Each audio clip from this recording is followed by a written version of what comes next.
All right, so Donald Trump was in court again today as part of his New York criminal case.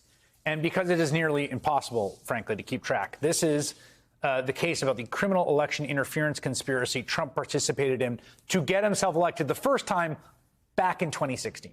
That's the one where he had an extramarital affair with an adult film actress, Stormy Daniels, while his third wife was at home with their newborn child. And then he bribed Daniels with $130,000 to stay quiet about it right before the election when he was reeling from the Access Hollywood tape.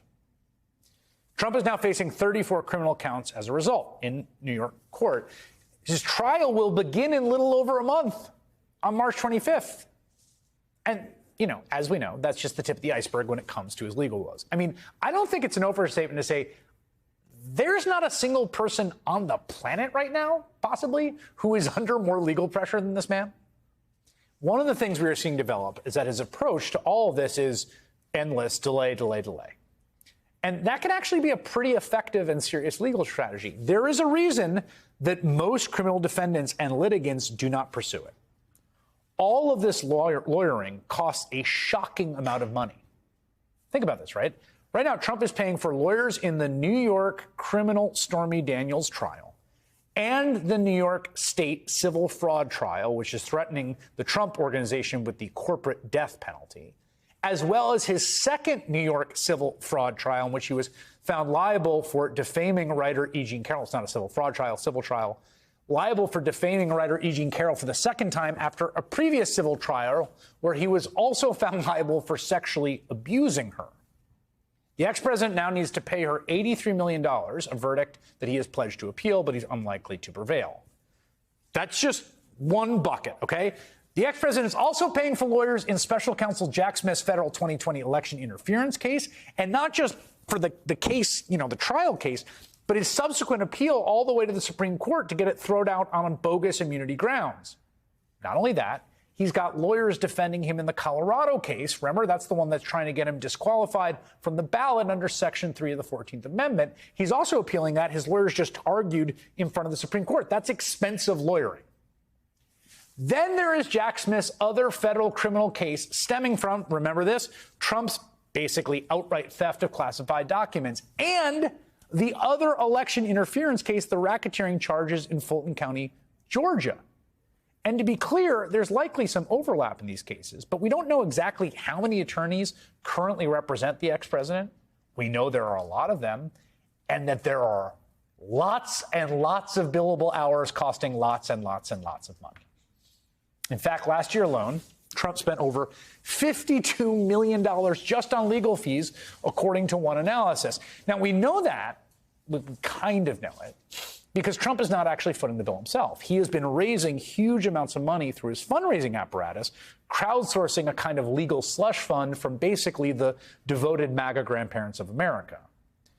But at a certain point, that well's going to run dry, and at just the worst time, too, because if you think Trump has expensive fees now, just wait until these criminal cases actually go to trial. Think about the billable hours there. Luckily for Trump, he has found the perfect entity to take over and use for legal fundraising. And that is one of America's two major parties, the Republican National Committee.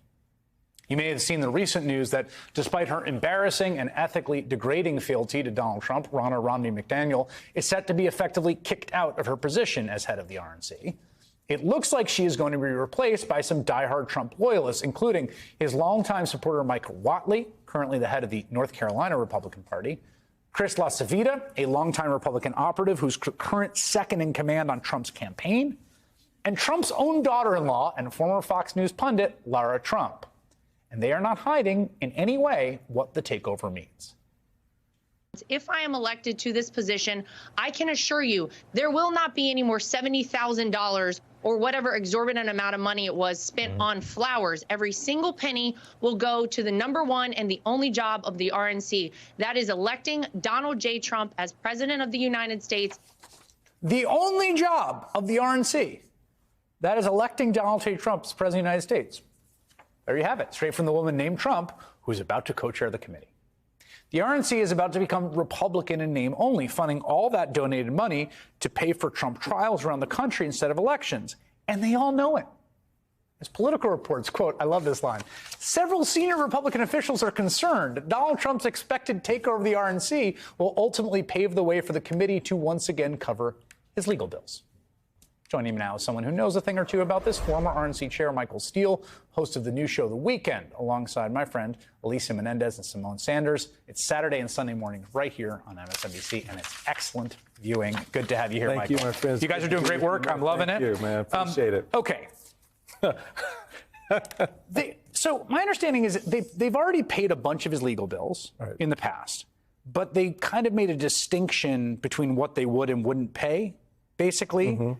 And basically we're like, we're not going to pay for your personal legal bills. We'll pay for stuff that you were doing back when you were the.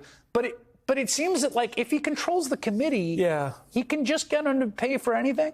Well, look, first off, I went broke just listening to your describing all of his legal problems. That's a lot, number one. Number two, past is prologue. And you already saw how they handled, as these cases and other issues were emerging during his 4 years, how the RNC was used financially, where resources were going, and how it impacted, quite honestly, which is why they weren't winning elections in some critical states, because they didn't have the resources to put on the ground, because those resources were largely diverted. So here we are now. So here's the play.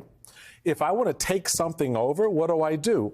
I clear out the leadership. Yeah. So I take out the national chairwoman and I put in, a sycophant, a loyalist, who primarily and fundamentally agrees that the last election was stolen. Yep. Put a pin in that, and it's important, because if he gets reelected, right, what that means is you now have in place some of the groundwork you're going to need to make the claims to relitigate the 2020 election. But we can talk about that another time. The second thing is you then put people who you are close with, family members, and close allies and associates like La Savita and put them in charge of the day-to-day operations. That's where the money comes in. That's where the ground game really comes and is materialized for him. The dollars come in, they go out the door in other forms and fashions to pay for those bills as they come due. And that, as Politico and other sources are noting, is a real problem going forward. You know, the comparison I was making, there's a great Sopranos episode called The Bust Out. In it, a guy who runs a sporting goods store gets into debt to Tony Soprano's gang from a poker game. And when he's in too deep, they take over his sporting goods store and they basically strip it bare. Yeah. They take all the stuff. They start billing flight tickets on the accounts, right? Let it go to collections. And the guy, I mean, they basically just, it's a husk, right? It's like, here's value. And I just keep thinking of The Bust Out.